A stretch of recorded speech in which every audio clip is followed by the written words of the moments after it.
இந்த நிகழ்ச்சி amazing facts ஊழியத்தின் நண்பர்களால் உங்களிடம் கொண்டு வரப்பட்டிருக்கிறது.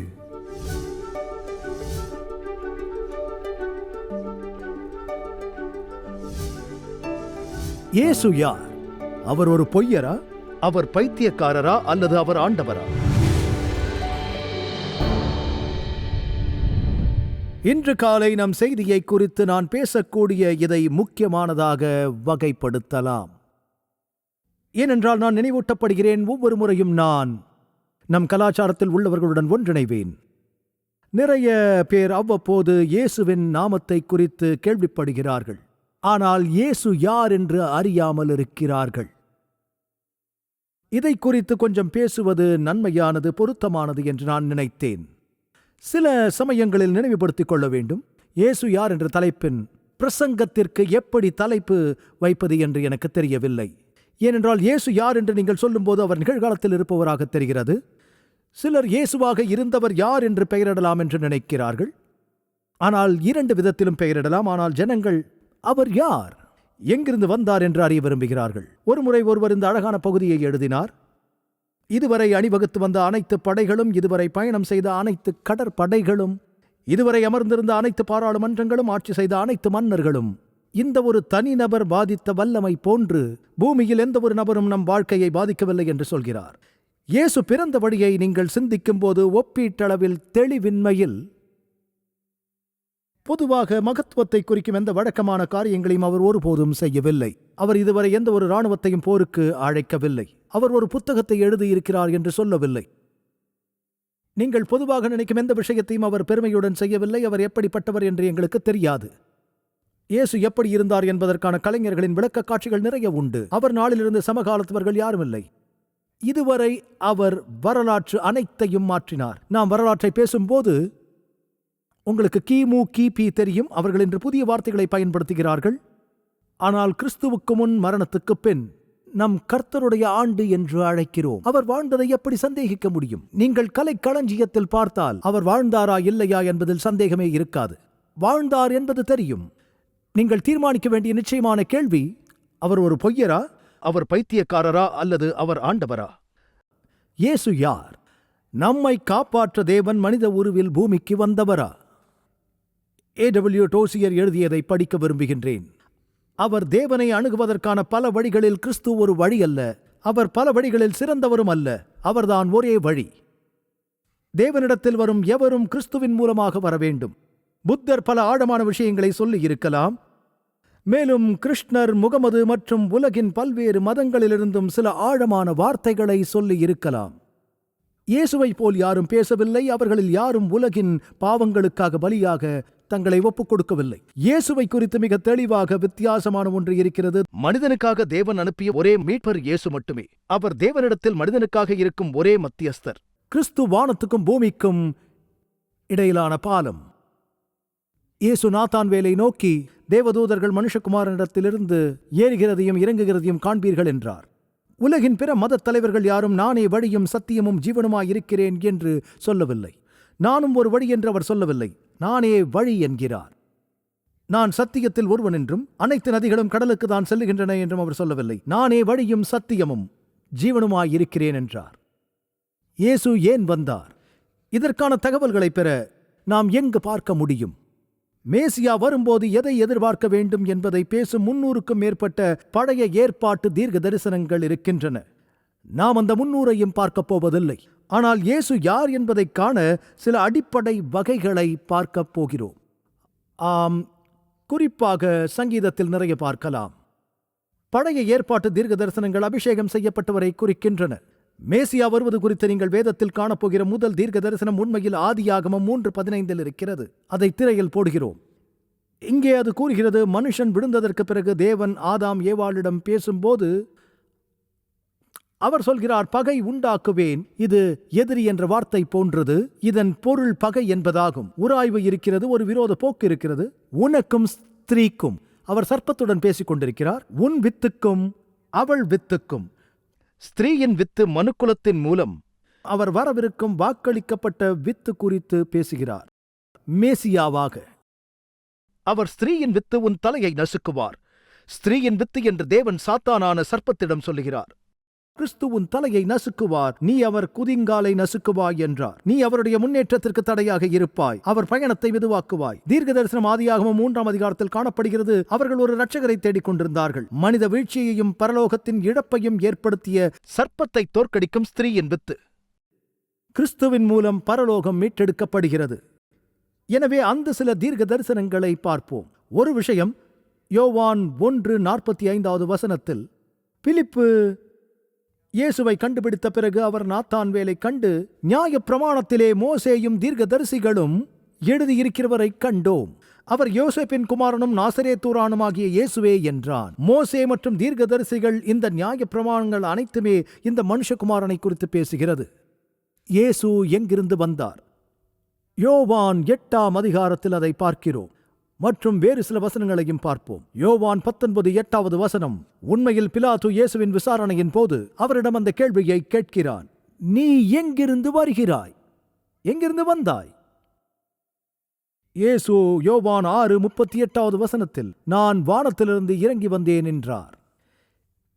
இப்போது நான் உங்களிடம் இதைச் சொன்னால் நீங்கள் எனக்கு சில ஆலோசனைகளை பெறச் சொல்வீர்கள். நெவாடாவில் உள்ள ஏரியா 51 நான் ஒரு அந்நியனாக வெளியேற்றப்பட்டேன் என்று நினைக்கும் ஜனங்கள் அங்கே இருக்கிறார்கள். ஆனால் இயேசு எந்த ஒரு கூடுதல் பிராந்தியங்களையும் அங்கு குறிப்பிடப்படவில்லை. அவர் பிதாவினிடத்திலிருந்து வந்ததாக சொன்னார். மிகவும் தெளிவுபடுத்தினார். கொஞ்ச நேரத்துக்கு முன் படித்தோம் அதை. மறுபடியும் பிதாவினிடத்திற்கு போகிறேன். இது ஒரு செய்தி. நீங்கள் பிதாவை குறித்து பேசும்போது நாம் ஒரு குறிப்பிட்ட சூரிய மண்டலத்தின் கடவுளை குறித்தோ அல்லது ஒரு குறிப்பிட்ட விண்மீனை குறித்தோ பேசவில்லை. வேதாகம ரீதியாக நீங்கள் பிதாவை குறித்து பேசும்போது தேவனை குறித்து பேசுகின்றீர்கள். விண்வெளியின் மகத்தான தன்மை நினைத்து தேவன் எவ்வளவு பெரியவராக இருக்க வேண்டும் என சிந்தியுங்கள். நானே எல்லாவற்றையும் உண்டாக்கினவர், தேவனின் குமாரன், தேவனிடத்திலிருந்து வருகிறேன். வாவ், இது ஒரு அற்புதமான கூற்று. அவர் தேவனிடத்திலிருந்து வருகிறேன் என்பது ஒரு அற்புதமான கூற்று. மறுபடியும் இயேசு என் ராஜ்யம் இவ்விடத்திற்குரியதல்ல என்று பதிலளித்தார். என் ராஜ்யம் இவ்வுலகத்திற்குரியதானால் நான் யூதரிடத்தில் ஒப்புக் கொடுக்கப்படாதபடிக்கு என் ஊழியக்காரர் போராடியிருப்பார்களே என்றார். இயேசு தன்னை தேவன் என்று கூறினாரா? தெய்வீகத்தை உரிமை கோரினாரா? அவர் வேறொரு மனிதரா அல்லது தெய்வீக மற்றும் மனுஷன் கலந்த நபரா? யோவான் 8:58 அதற்கு இயேசு, ஆபிரகாம் உண்டாகிறதற்கு முன்னமே நான் இருக்கிறேன் என்று உங்களுக்கு சொல்லுகிறேன் என்றார். அக்னி முட்புதரில் மோசே தேவனிடம் பேசிக்கொண்டது உங்களுக்கு நினைவிருக்கிறதா? உங்கள் பிதாக்களுடைய தேவன் உங்களிடத்தில் என்னை அனுப்பினார் என்று அவர்களுக்கு சொல்லும்போது அவருடைய நாமம் என்ன என்று அவர்கள் என்னிடத்தில் கேட்டால் நான் அவர்களுக்கு என்ன சொல்லுவேன் என்றான். தேவன் தன்னை மோசேக்கு எவ்வாறு அறிமுகப்படுத்தினார்? அவர் இருக்கிறவராக இருக்கிறேன் என்று. நான் ஒரு காலத்தில் இருந்தேன் அல்லது இருப்பேன் என்று அல்ல. இருக்கிறேன் என்ற சொற்றொடரின் அர்த்தம் நான் நித்தியத்திற்கு நித்தியமானவன், நான் சுயமாக இருக்கிறேன், நான் நித்தியமானவன். கிறிஸ்து தன்னை தேவன் என்றும் நித்தியமானவர் என்றும் சொல்கிறார். அவரது பிறப்பில் தனித்துவமானது ஒன்று இருக்கும் என்று அது கூறுகிறது. இப்போது ஜீவனோடு இருக்கும் எல்லோரும் ஒரு நிலையில் பிறந்திருக்கிறார்கள். ஆனால் இயேசு மிகவும் தனித்துவமான முறையில் பிறந்தவர். இந்த நிகழ்வுக்கு 500 ஆண்டுகளுக்கு முன் இது நடக்கப் போகிறது என்று ஒரு தீர்க்க தரிசனம் உரைக்கப்பட்டது. ஏசாயா 7:14 ஆதலால் ஆண்டவர் தாமே உங்களுக்கு ஒரு அடையாளத்தை கொடுப்பார், இதோ ஒரு கன்னிகை கர்ப்பவதியாகி ஒரு குமாரனை பெறுவாள், இமானுவேல் என்று பெயரிடுவாள். அது அடிக்கடி நடக்க முடியாது, இல்லையா? இயேசு ஒரு கன்னியிடமிருந்து பிறந்தவரா? அதை இங்கு சொல்லவில்லையா? மத்தேயு 1:18 அடுத்த வசனத்தை இங்கே படிக்கலாம். இயேசு கிறிஸ்துவினுடைய ஜனனத்தின் விவரமானது அவருடைய தாயாகிய மரியாள் யோசேப்புக்கு நியமிக்கப்பட்டிருக்கையில் அவர்கள் கூடி வரும் முன்னே இது ஒருவித ஆய்வக கருவூட்டல் அல்ல. உன்னதமானவருடைய பலம் உன்மேல் நிழலிடும் என்று வேதம் கூறுகிறது. யோசேப்பு மரியாளும் ஒன்று சேர்வதற்கு முன் அவளிடத்தில் உற்பத்தி ஆகியிருக்கிறது, பரிசுத்த ஆவியினால் உண்டானது என்று கண்டறியப்பட்டது. அது நடக்கும் என்று தேவன் சொல்லியிருக்கிறார். அது நடந்தது என்று வேதம் பதிவு செய்கிறது. அவர் பிறந்த இடம் அடையாளம் காணப்பட்டது. இப்போது நாம் மிகவும் குறிப்பிடப்பட்டவர்களாக இருக்கிறோம், ஏனென்றால் அது பெத்லகேம் நகரத்தை குறிப்பிடுகிறது. மேலும் இந்த பகுதியை மீகா அதிகாரம் 5:2 படிக்கலாம். அவன் வேத பாரகர்களை விசாரிக்கிறான். அவன் கேட்கிறான், மேசியா எங்கே பிறந்திருப்பார் என்று. அவர் எங்கு பிறந்திருப்பார் என்று எங்களுக்கு தெரியும். அவர் பெத்லகேமில் பிறந்திருப்பார். அது குறித்து எந்த சந்தேகமும் கேள்வியும் இல்லை. இப்போது பெத்லகேம் உண்மையில் இஸ்ரேலில் பெத்லகேம் என்று 2 நகரங்கள் உண்டு. எத்தனை உண்டு என்று எனக்கு தெரியவில்லை, ஆனால் வட அமெரிக்காவில் ஃபார்மிங்டன் எனப்படும் ஏராளமான நகரங்கள் உண்டு. நான் என்ன பேசுகிறேன் என்று புரிகிறதா? வட அமெரிக்கா முழுவதும் நீங்கள் காணக்கூடிய பொதுவான பெயர்களை கொண்ட சில நகரங்கள், ஜேம்ஸ் டவுன் என்ற நகரங்கள், பாரிஸ் போன்ற சில நகரங்கள் இருக்கிறது. பாரிஸில் மைனே இருக்கிறது, பாரிஸில் டெக்சாஸ் இருக்கிறது. அமெரிக்காவிற்கு வந்து பாரிஸ் என்று ஏன் அழைக்கிறீர்கள் தெரியவில்லை. எப்படியோ அவர்கள் இதை செய்தார்கள். வாக்களிக்கப்பட்ட தேசத்தில் பெத்லகேம் என்ற வார்த்தையின் அர்த்தம் அப்பத்தின் வீடு. 2 பெத்லகேம்கள் உண்டு. ஆனால் அது எருசலேமுக்கு வெளியே இருக்கும் எப்ராத்தா என்னப்பட்ட பெத்லகேம் ராக்கேல் பெஞ்சமினை பெற்றெடுத்து மரித்து போன பெத்லகேமை குறிப்பிடுவதை நீங்கள் கவனிக்கிறீர்கள். பெத்லகேம் எருசலேம் அருகில் இருக்கிறது. ஆகவே மீகாவில் உள்ள இந்த தீர்க்க தரிசனம் எந்த நகரம் என்பதை மட்டும் சொல்லவில்லை, எந்த பெத்லகேமிலிருந்து இயேசு வரப்போகிறார் என்பதை இது குறிப்பாக விளக்குகிறது. உண்மையில் ஏரோது ராஜா ஞானிகள் வருவதை கண்டதும் அவன் வேத பாரகர்களை மேசியா எங்கே பிறந்திருக்கிறார் என்று விசாரிக்க, அவர் எங்கு பிறந்திருப்பார் என்று எங்களுக்கு தெரியும், அவர் பெத்லகேமில் பிறந்திருப்பார், ஆகவே அது குறித்து எந்த சந்தேகமும் இல்லை, எந்த விதமான சந்தேகமும் இல்லை. இப்போது ஒரு சுவாரஸ்யமான தீர்க்க தரிசனம் இருக்கிறது. இது உண்மையில் ஒரு தீர்க்க தரிசனமாக அவருடைய பிறந்த நேரத்தையும் சொல்கிறது. மத்தேயுவில் தானியேல் 9ஆம் அதிகாரத்தில் தானியேல் 9:25 ஒரு தீர்க்க தரிசனம் இருக்கிறது. இது 490 ஆண்டு தீர்க்க தரிசனம். அந்த தீர்க்க தரிசனத்தின் ஒரு பகுதி 483 ஆண்டு பிரிவு என்று அழைக்கப்படுகிறது. அதுதான் 25 கூறுகிறது. இப்போதும் நீ அறிந்து உணர்ந்து கொள்ள வேண்டியது என்னவென்றால், எருசலேமை திரும்ப எடுப்பித்து கட்டுகிறதற்கான கட்டளை வெளிப்படுவது முதல், இது கிமு 457 அகாசுவேறு ராஜாவால் பிரபுவாகிய மேசியா வருமட்டும் 7 வாரமும் 62 வாரமும் செல்லும். எனவே இது உண்மையில் அர்த்தாசெக்ஸின் ஆணை. நான் எஸ்தரை நெகேமியாவுடன் சேர்த்துக் கொண்டேன். ராஜா அர்த்தாசெர்க்ஸ் கிமு 457 இந்த ஆணையை கொடுத்தார். 7 வாரங்கள் யூத தீர்க்க தரிசனத்தில் ஒரு நாள் ஒரு வருடத்திற்கு சமம். சில குறிப்புகளை நீங்கள் காணலாம். எசேக்கியேல் 4:6 ஒவ்வொரு வருஷத்துக்கு பதிலாக ஒவ்வொரு நாளை உனக்கு கட்டளையிட்டேன். இந்த நியமனத்தை எண்ணாகமம் 14:35 படிக்கலாம். இயேசுவின் வார்த்தைகளில் கூட லூக்கா 13:32 அவர் சொல்லும் ஒரு உவமையில் ஒரு தீர்க்க தரிசனத்தில் ஒரு நாளின் கொள்கையை ஒரு வருடத்திற்கு சென்றதை அவர் தெளிவுபடுத்துகிறார். ஆகவே நீங்கள் சென்று தானியேலில் நேரத்தை சேர்க்கும் போது 7 வாரங்கள் மற்றும் 62 வாரங்கள் என்று அவர் கூறுகிறார். 7 + 62 எவ்வளவு? 69. 69 ஒரு வாரத்திற்கு எத்தனை நாட்கள்? ஒரு வாரத்திற்கு 70 நாட்களா? எளிதான ஒன்றை சொல்கிறேன், எனக்கு உதவுங்கள். 7 நாட்கள். எனவே நீங்கள் அதை சேர்த்தால் உங்களுக்கு 483 ஆண்டுகள் வரும். 69 வாரங்கள், 483 நாட்கள். ஒரு நாள் ஒரு வருடம், 483 ஆண்டுகள். எருசலேமை மீண்டும் கட்டி எழுப்புவதற்கான ஆணையின் தொடக்கத்திலிருந்து நீங்கள் எண்ணினால் கிமு 457 அர்த்தாசெக்ஸால் கொடுக்கப்பட்டது. பின் 483 தீர்க்க தரிசன ஆண்டுகள் சென்றால், அல்லது பொதுவான ஆண்டுகள், கிபி 27க்கு செல்வீர்கள். அதுதான் இயேசு ஞானஸ்நானம் பெற்ற ஆண்டு. இதை குறித்து யோவான் 1 படிக்கலாம். இயேசு யோர்தான் நதிக்கு வந்தபோது அவருடைய 30வது பிறந்த நாளில் அவர் ஞான ஸ்நானம் பெற்றார். யோவான் ஸ்நானகன் சொல்கிறார், இயேசுவை தன்னிடத்தில் வர கண்டு, இதோ உலகத்தின் பாவத்தை சுமந்து தீர்க்கிற தேவ ஆட்டுக்குட்டி என்றார். அவர்கள் தேடிக்கொண்டிருந்த ஆட்டுக்குட்டி இயேசு. ஆபிரகாம் ஈசாக்கிடம், ஈசாக்கு ஆபிரகாமை நோக்கி, என் தகப்பனே என்றான். இதோ நெருப்பும் கட்டையும் இருக்கிறது, தகன பலிக்கு ஆட்டுக்குட்டி எங்கே என்றான். என் மகனே, தேவன் நமக்கு தகன பலிக்கான ஆட்டுக்குட்டியை பார்த்துக் கொள்வார் என்றான். அனைவரும் தேவனின் ஆட்டுக்குட்டியை தேடினார்கள், அபிஷேகம் செய்யப்பட்டவரை, மேசியாவை. யோவான் சொல்கிறார், உலகத்தின் பாவத்தை சுமந்து தீர்க்கிற தேவ ஆட்டுக்குட்டி என்று. இது ஸ்திரீயின் வித்து, எந்நாளும் நாம் இவரைத்தான் தேடிக்கொண்டிருக்கிறோம். யோவான் பலமுறை அவரை அடையாளம் கண்டுகொண்டான். அதனால்தான் பிலிப்பு, பேதுரு, நத்தானியேல் அனைவரும் அவரை பின்தொடரத் தொடங்கினர். ஏனென்றால் அவர் யோவான் ஸ்நானகரால் தேவனின் ஆட்டுக்குட்டியாக கொடியேற்றப்பட்டார். இப்போது நான் சொன்னேன், இயேசு பிறந்தபோது தானியேலின் தீர்க்க தரிசனத்திலிருந்து நீங்கள் உண்மையை அறிந்து கொள்ள முடியும். அப்படியே அவருடைய பிறப்பை தேடின ஒரு ஜோடி இருந்தன. ஒருவேளை தானியேலின் தீர்க்க தரிசனத்தின் காரணமாக மேசியா அபிஷேகம் செய்யப்பட்ட அவருடைய ஊழியத்தை தொடங்கும் வரை எருசலேமை மீண்டும் கட்டெடுப்புவதற்கான கட்டளையிலிருந்து 483 ஆண்டுகள் ஆகப் போகிறது என்று அவர்கள் அறிந்திருந்தார்கள். ஒரு ஆசாரியன் 30 வயதாகும் வரை போதிக்கத் தொடங்க முடியாது என்பதை அவர்களால் புரிந்து கொள்ள முடிந்தது. தாவீது ராஜா 30 வயதாகும் வரை ஆட்சி செய்ய தொடங்கவில்லை. யோசேப்பு 30 வயதில் எகிப்தின் மீது ஆட்சி செய்ய புறப்பட்டான். ஆகவே அவர்கள் செய்ய வேண்டியதெல்லாம் கிபி 27 30 ஆண்டுகளுக்கு பின் எண்ணி கிறிஸ்துவின் பிறப்பை கிபி 4 என கணக்கிட்டார்கள். அதே தீர்க்க தரிசனத்திலிருந்து நீங்கள் அவருடைய பிறந்த நேரத்தை கணக்கிடலாம்.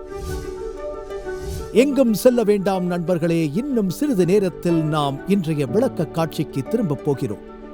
இது சத்தியம். கிறிஸ்தவ வாழ்க்கை ஒருபோதும் நிலையாக நிற்பது இல்லை. ஒன்று முன்னோக்கி நகர வேண்டும் அல்லது பின்மாற்றம் அடைய வேண்டும். நீங்கள் கிறிஸ்துவ விசுவாசத்திற்கு புதியவரா? தேவனோடு எப்படி நெருக்கமாக வளர முடியும் என்று யோசிக்கிறீர்களா?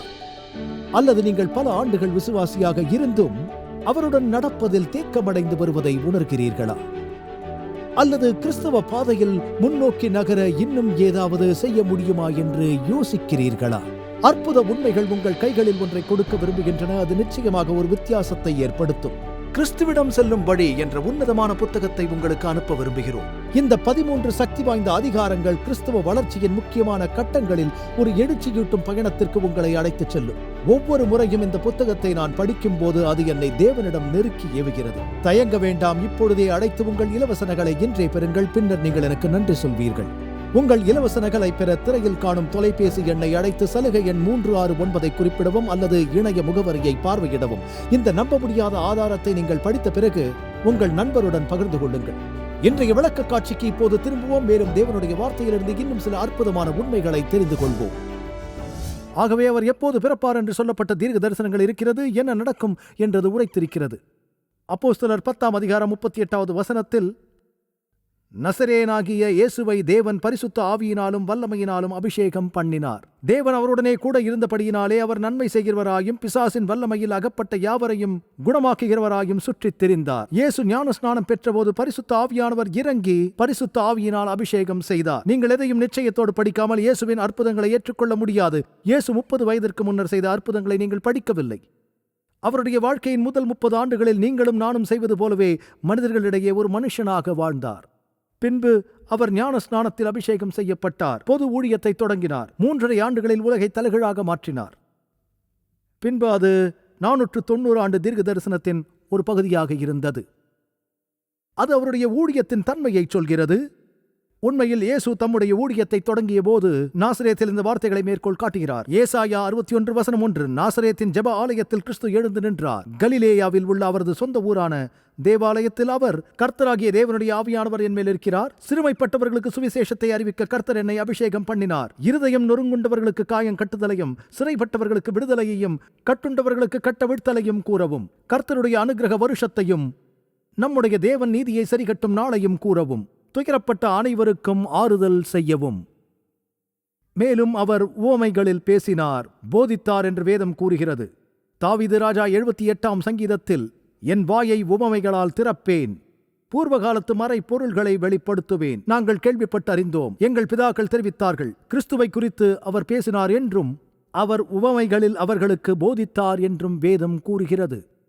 உவமை இல்லாமல் அவர் எதையும் சொல்லவில்லை.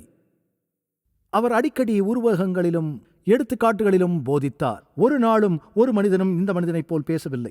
இயேசுவைப் போல போதிக்கக்கூடிய மனிதர் யாரும் இல்லை. அவரை கைது செய்யச் சென்ற ஜனங்கள் திரும்பி வந்து, ஆஹா, இந்த மனிதனைப் போல யாரும் பேசவில்லை என்று சொன்னார்கள்.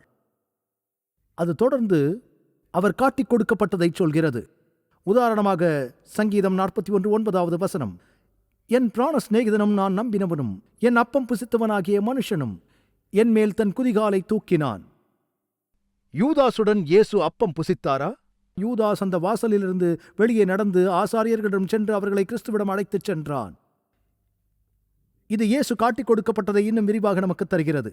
சக்கரியா 11:12-13, உங்கள் பார்வைக்கு நன்றாய் கண்டால் என் கூலியை தாருங், இல்லாவிட்டால் இருக்கட்டும் என்று அவர்களோடே சொன்னேன். அப்பொழுது எனக்கு கூலியாக 30 வெள்ளிக்காசை நிறுத்தார்கள் என்று சொன்னேன். எனவே அவர்கள் என் கூலிக்கு 30 வெள்ளி துண்டுகளை எடை போட்டார்கள். அது எந்த வகையான உலோகம் என்பதையும் சொல்கிறது. அது தாமிரமாக இருந்திருக்கலாம், தங்கமாக இருந்திருக்கலாம், வெண்கலமாகவோ வெள்ளியாகவோ இருந்திருக்கலாம். அது வெள்ளி என்று கூறுகிறது.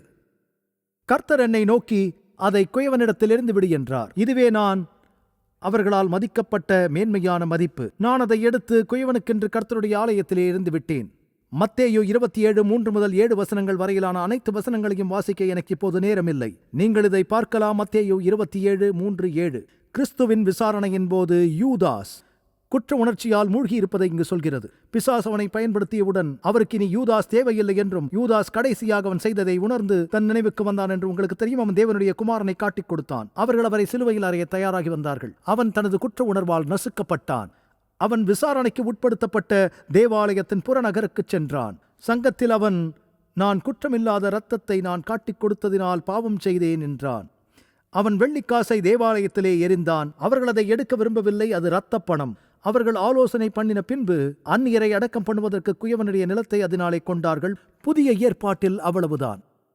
உங்களுக்கு தெரியுமா? எனக்கு தெரியவில்லை. முடிந்தால் ஆரம்பத்தில் இங்கே ஒன்றை சொல்லட்டும். எனக்கு மத்தேயு புத்தகம் கொடுக்கப்பட்டிருக்கிறது. இது புதிய ஏற்பாடு, இது பழைய ஏற்பாடு. பழைய ஏற்பாடு நிச்சயமாக மோசேயுடன் தொடங்குகிறது. இயேசுவின் பிறப்பு வரை புதிய ஏற்பாடு தொடங்கவில்லை. மேசியாவை குறித்து நான் உங்களுக்கு படிக்கும் இந்த தீர்க்க தரிசனங்கள் பழைய ஏற்பாட்டிலிருந்து வந்தவை. பழைய ஏற்பாட்டிலிருந்து வந்தவை மட்டுமல்ல, இங்கே எந்த பக்கம் இல்லை என்றாலும் உங்கள் வேதத்தில் 400 ஆண்டுகள் என்று ஒரு பக்கம் இருக்க வேண்டும். 400 ஆண்டுகள் அமைதி என்று சொல்லும் ஒரு பக்கம். இந்த தீர்க்க தரிசனங்களுக்கிடையில் 400 ஆண்டுகள் இருந்தன. இறுதியாக இயேசு வந்தபோது அந்த தீர்க்க தரிசனம் சக்கரியாவிடமிருந்து நான் உங்களுக்கு வாசித்தேன். அவர்களால் அதை உருவாக்க முடியாது. 400 ஆண்டுகள் கடந்து விட்டன. இயேசு பிறப்பதற்கு முன்பே இவை எழுதப்பட்டவை என்பதை சவக்கடல் சுருள்களிலிருந்து நாம் அறிவோம். நீங்கள் எவ்வாறு புனைய முடியும்? நீங்கள் எப்படி கள்ளத்தனமாக்க முடியும்?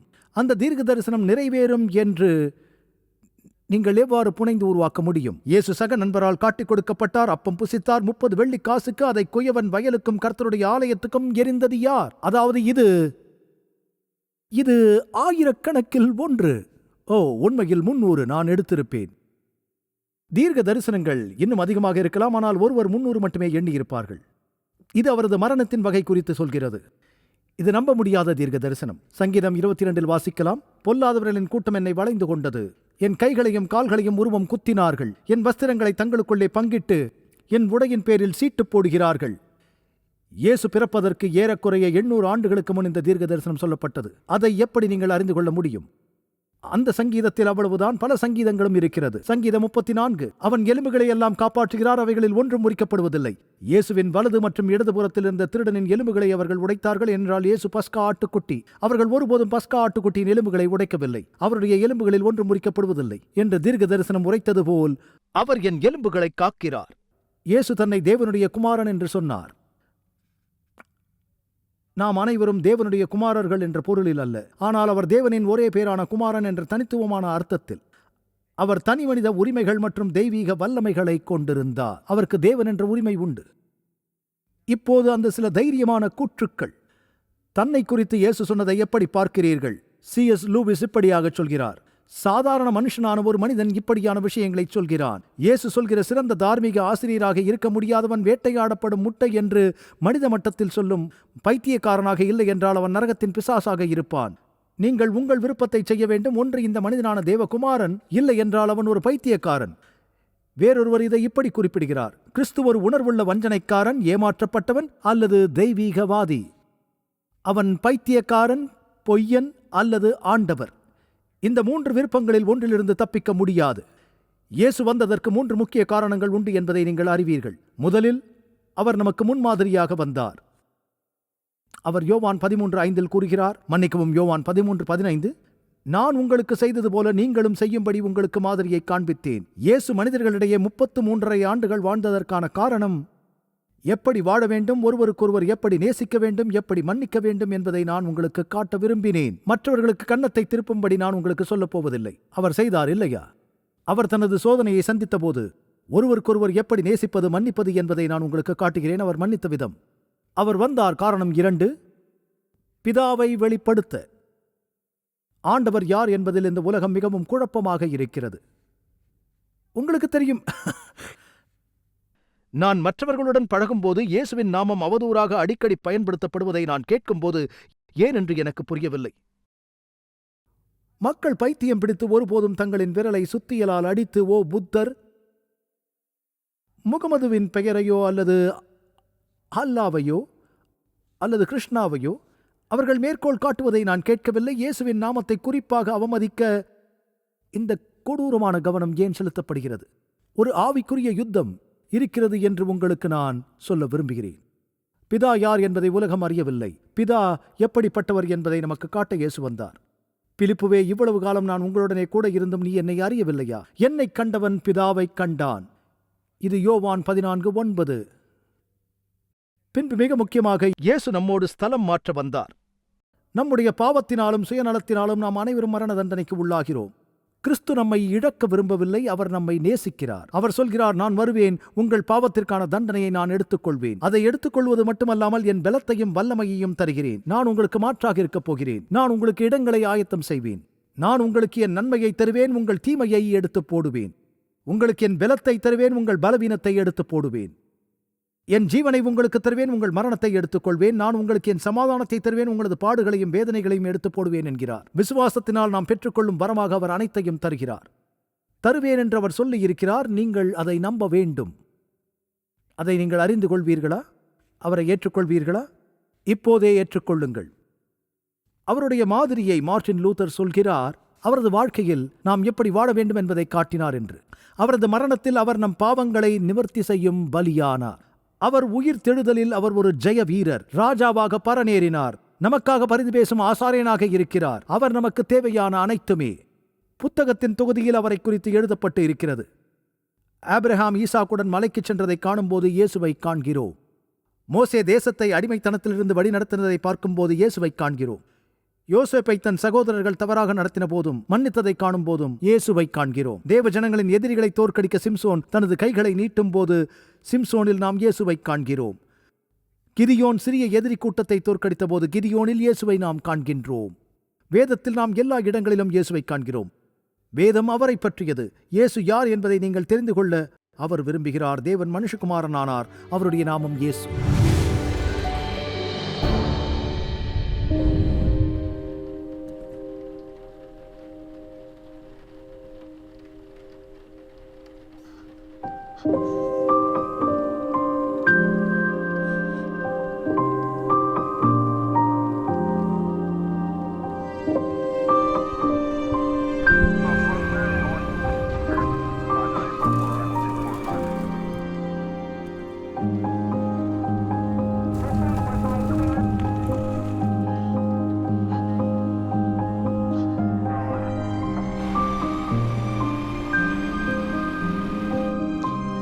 கூட்டம் ஒன்றாக கூடி வர முடியும். இனி வலி இல்லை, இனி காவல் நிலையம் இல்லை, இனி நோயும் இல்லை, மரணமும் இல்லை, துக்கமும் இல்லை. மேலும் அன்பான நண்பர்களே, நம் உலகில் இந்த வேதனையும் துயரமும் நாம் அனுபவிக்க வேண்டும் என்பது நம் தேவனின் நோக்கமில்லை. அவர் தனது சித்தமான யாவையும் நமக்கென வைத்துப் போயிருக்கிறார். சாந்த குணமுள்ளவர்கள் பாக்கியவான்கள். நான் பசியாயிருந்தேன், நீங்கள் எனக்கு போஜனம் கொடுத்தீர்கள். மிகவும் சிறியவர்களாகிய இவர்களில் ஒருவனுக்கு என் சகோதரா எதை செய்யாதிருந்தீர்களோ அதை எனக்கே செய்யாதிருந்தீர்கள்.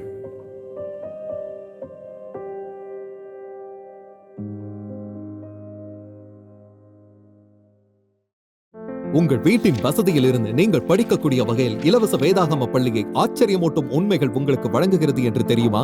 தேவனின் வார்த்தையை குறித்து உங்கள் ஆய்வில் உங்களுக்கு உதவ 27 அழகாக விளக்கப்பட்ட பாடங்கள் ஆங்கிலம், இந்தி, தமிழ் மற்றும் தெலுங்கு மொழிகளில் கிடைக்கிறது.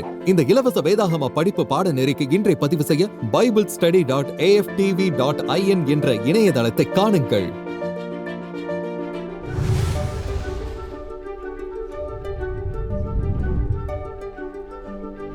இன்றைய இலவச சலுகையை விண்ணப்பிக்க மறந்து விடாதீர்கள். அது நிச்சயம் ஆசீர்வாதமாக இருக்கும். உங்களது தொடர்ச்சியான ஆதரவுக்கு நன்றி. நாங்கள் இயேசு கிறிஸ்துவின் சுவிசேஷத்தை உலகெங்கிலும் கொண்டு செல்கிறதால் நீங்கள் அடுத்த வாரம் இணைந்திருக்க உதவி செய்து கர்த்தருடைய வேத வார்த்தையில் மூழ்கி அற்புத உண்மைகளை ஆராய்ச்சி. இந்த நிகழ்ச்சி அமேசிங் ஃபேக்ட்ஸ் ஊழியத்தின் நண்பர்களால் உங்களிடம் கொண்டு வரப்பட்டிருக்கிறது.